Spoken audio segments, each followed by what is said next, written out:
Olá, meu amigo, como é que você está? Você que é empresário, que está nessa labuta aí no dia a dia, de como administrar a tua empresa, de como cuidar de tudo.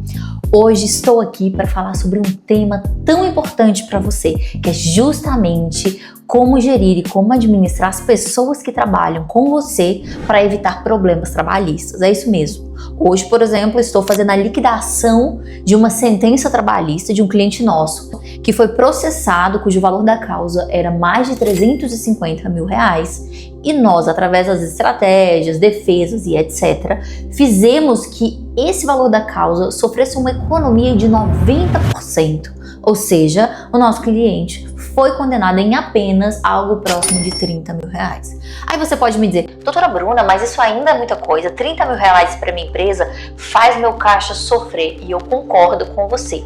E eu tenho que dizer que algumas coisas que acontecem no dia a dia da empresa podem simplesmente frear esse tipo de demanda trabalhista no judiciário. Você sabia disso?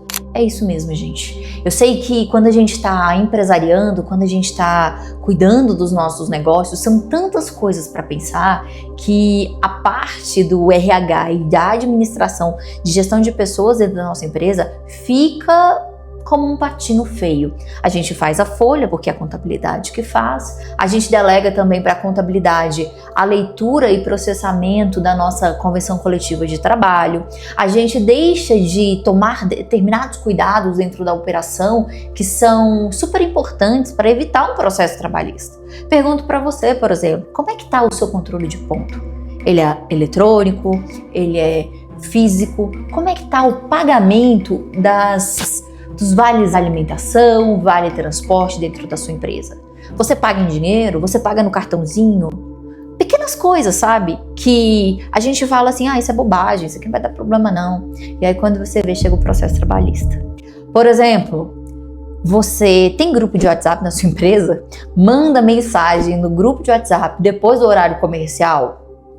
São coisas pequenas, são pequenos melindres que, se ajustados, fazem com que o colaborador, após sair da tua empresa, ele não tenha substrato, ele não tenha o que reclamar na justiça. Em determinadas situações, você se depara com um processo trabalhista cheio de situações que nunca aconteceram. E aí eu te digo, gente, se você tem situações que não aconteceram ou que você pode fazer prova ao contrário, não tenha medo. Prove tudo isso na justiça, vamos documentar tudo isso para que você tenha o afastamento das suas condenações. Um outro processo que eu vou liquidar depois desse aqui, foi um processo que houve o pedido de 180 mil reais na Justiça do Trabalho e nós conseguimos encerrá-lo com uma condenação de R$1.000. Por quê? Porque a empresa forneceu a documentação, já estava orientada, então tinha todos os dossiês probatórios, todos os dossiês trabalhistas para a gente subsidiar um processo trabalhista. Por que eu estou falando tudo isso? Porque eu sei que no dia a dia, na correria, a gente tem por deixar alguns protocolos e algumas situações para depois. É nessa de deixar para depois, que você acaba por negligenciar situações super importantes da sua empresa. Olha, eu não tenho tempo. Aí você pode dizer para mim, eu não tenho tempo para cuidar de tudo isso. Eu sei. É por isso que você precisa ter alguém de sua confiança dentro da empresa cuidando desse tipo de situação. Não delegue para a contabilidade para saber o que está acontecendo na tua empresa. Não delegue para sua contabilidade a leitura da tua convenção coletiva de trabalho. Tem situações, gente, que o empresário ele é condenado porque ele vira para mim e fala assim, Bruna, eu não sabia que eu tinha que fazer tal coisa. E aí eu vou dizer uma coisa para vocês muito séria. Gente, o direito não socorre aos que dormem. Não importa se você sabia ou não. Esse jogo de empreender é um jogo que demanda, que necessita que você se cerque das informações certas e que você operacionalize um negócio.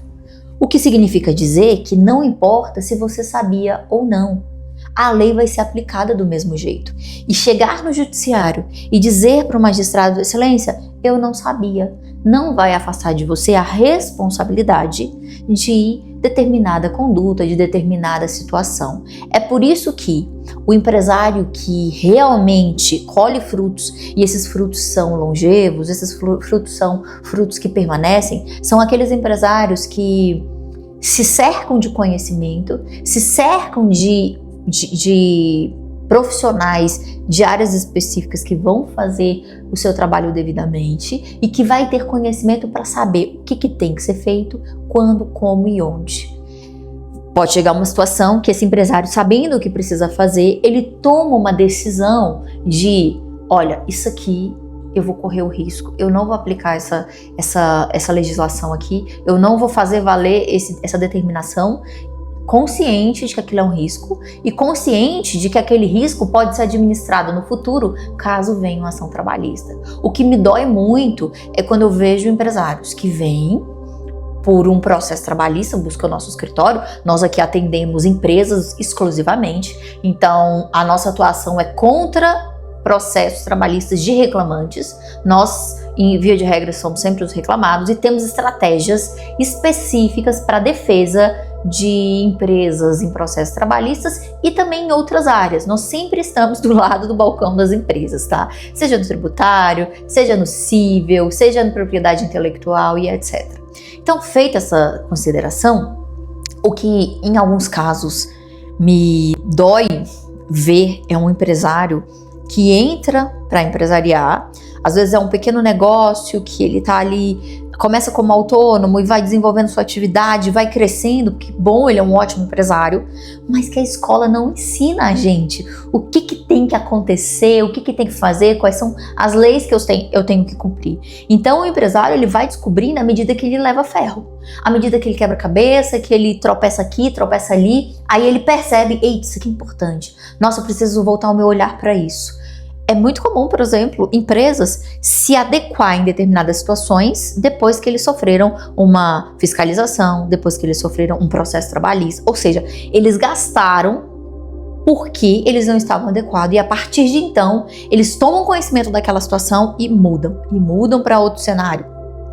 Imagine agora se esse empresário que precisou pagar condenação trabalhista para poder aprender, não precisasse ter tido isso, não precisasse ter pago essa condenação trabalhista. Ele simplesmente tomou conhecimento do que precisava fazer e estava aplicando apenas. Quando vem um processo trabalhista, ele, opa, peraí, eu tenho a documentação, eu vou fazer minha defesa e eu vou ser liberado dessa condenação porque eu simplesmente cumpri a lei.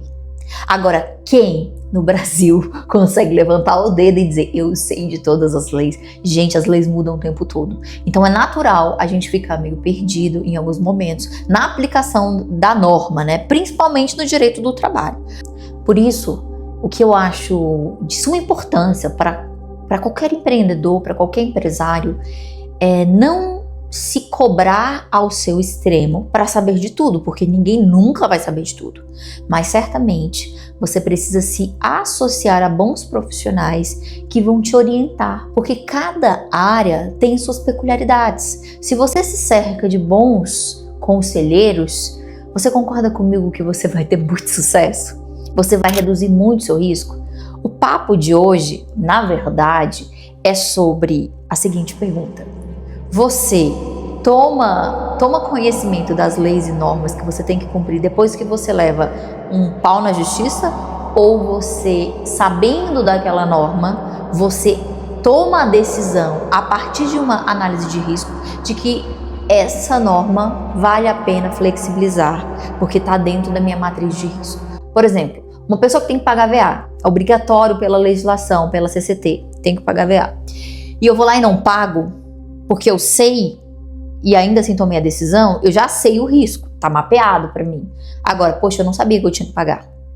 Você vai ser condenado a pagar tudo retroativo, você vai pagar multa, tudo atualizado, corrigido. Então não vale a pena, tá, gente? Não vale a pena. É por isso que hoje se trabalha muito a questão de blindagem trabalhista. Eu não sei se vocês conhecem, já ouviram falar, mas é um procedimento que a gente faz nas empresas, que justamente a gente pega tudo que existe dentro da empresa, joga para o alto e tira uma amostra. É basicamente isso.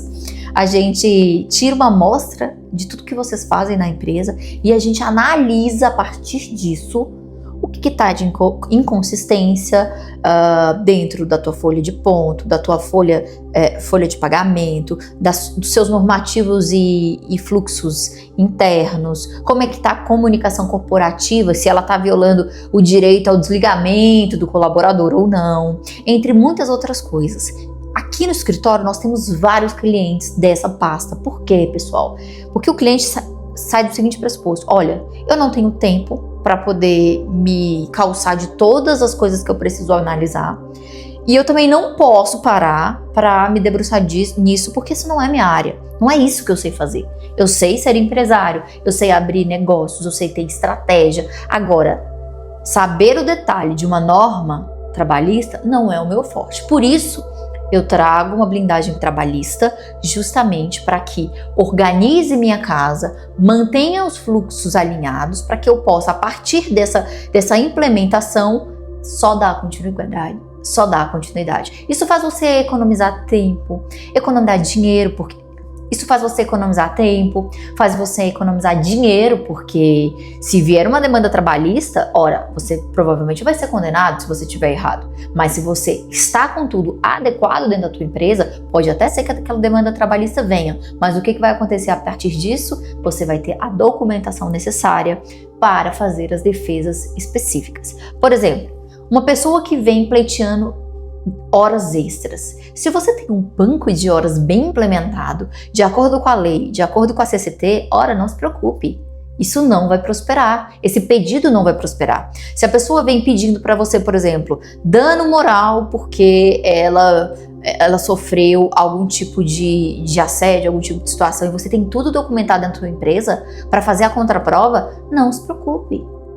Entende que o advogado da parte contrária, o advogado do reclamante também, antes dele fazer a ação, ele analisa a viabilidade. Então, se ele está analisando a viabilidade, ele começa: ô fulano, você trabalhava hora extra? Sim, trabalhava, mas tinha banco de horas. Aí a pessoa já faz um xizinho naquele quesito. Fulano, você tirava férias? Tirava férias. Pagava as férias direitinho? Pagava as férias direitinho. Pagava a folha de ponto direitinho? Pagava. Fulano, e em relação ao seu descanso entre a jornada, como é que funcionava? Funcionava assim, assim, assado. E se tiver tudo conforme, até aquele advogado trabalhista pela reclamante, ele vai olhar assim e falar assim: ora, isso aqui não tem substrato, porque eu não vou entrar também com uma ação só para pedir dano moral. Entende? A maioria dos advogados trabalhistas, pessoal, eles trabalham no êxito. Ou seja, eles passam um ano inteiro, praticamente, ou mais, trabalhando numa ação. Nessa ação ele vai ter que fazer petição inicial, ele vai ter que fazer a audiência inaugural, audiência de instrução, ele vai ter que fazer réplica, ele vai ter que esperar a sentença, depois da sentença tem recurso. E tudo isso ele faz para ganhar geralmente 30% do êxito. Você acha mesmo que um advogado trabalhista de reclamante, que é do colaborador, né, do ex-colaborador, ele vai querer pegar um processo que ele não vê viabilidade, que ele não vê substrato ali? Vocês entendem, pessoal, que somos nós, no final do dia, empresários, que acabamos, devido à nossa loucura de rotina e loucura de processos internos, que acabamos por entregar para o advogado da reclamante, que é o advogado do ex-colaborador, de bandeja, todas as teses que ele vai utilizar contra você. Tudo porque não havia um processo claro dentro da tua empresa sobre como aconteciam as coisas. Não se iluda, advogado não gosta de trabalhar de graça, não. Mesmo o advogado da reclamante, ele vai querer ganhar dinheiro. E se ele observar que na ficha de anamnese do colaborador, do ex-colaborador, não tem muito o que se pedir, você acha que ele vai querer pegar essa ação? De jeito nenhum, gente. Então a gente precisa olhar sobre uma outra ótica para isso. Como que eu posso tornar a minha empresa pouco atrativa para um advogado trabalhista de reclamante? Esse é o ponto-chave. E eu te digo, através de uma blindagem trabalhista. Não se iluda. Você precisa que a sua casa esteja em ordem. Não se iluda, você precisa que a sua casa esteja em ordem. Vamos fazer aqui uma analogia engraçada. Onde que dá mosca, gente? Onde tá sujo? Onde que dá bicho? Onde tá sujo? Onde tem coisa estragada? Onde que dá barata, rato, mosca e etc? Onde tá tudo zoneado, tá tudo sujo, tá tudo precisando de atenção. Onde mais tem processo trabalhista? Onde, gente? O advogado olha e fala assim, é aqui que eu vou me fazer. É aqui que eu vou fazer meu pé de meia. Você quer ser essa empresa que os advogados trabalhistas estão ali, ó, descendo sangue, esperando ver você agonizar para poder pedir uma indenização? De jeito nenhum. Não sei se vocês já viram aqueles advogados que ficam captando clientes de determinada empresa. Por que eles fazem isso? Porque eles já sabem qual é o erro do procedimento da sua empresa. Então ele pega um colaborador, aí ele faz a peça. Aí ele sabe que aquela peça ele pode usar para todos os colaboradores, porque o problema é o mesmo. Todo mundo estava trabalhando na mesma empresa. Aí o que ele faz? Começa a contatar os funcionários e os ex-funcionários de determinada empresa para captar. Aí você vai ver a ação judicial, 3, 4, 10 ex-colaboradores têm o mesmo advogado. Por quê? Porque ele viu que naquela empresa tinha mosca, tinha barata e ele já mapeou o que era o problema. Fez a petição e tá só no Ctrl+C, Ctrl+V.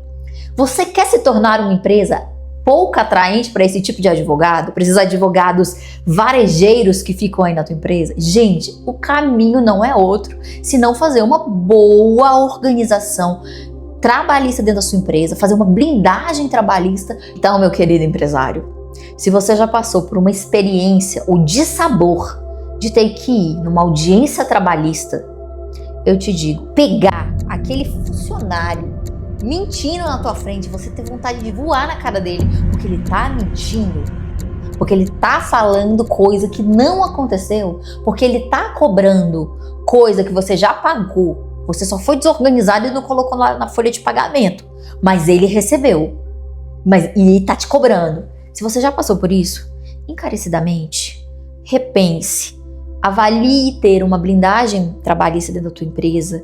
É um procedimento rápido, um procedimento que vai organizar sua casa e vai evitar esse tipo de problema. Eu digo que o processo trabalhista é o seguinte, se você nunca teve, não se preocupe, o primeiro vai chegar.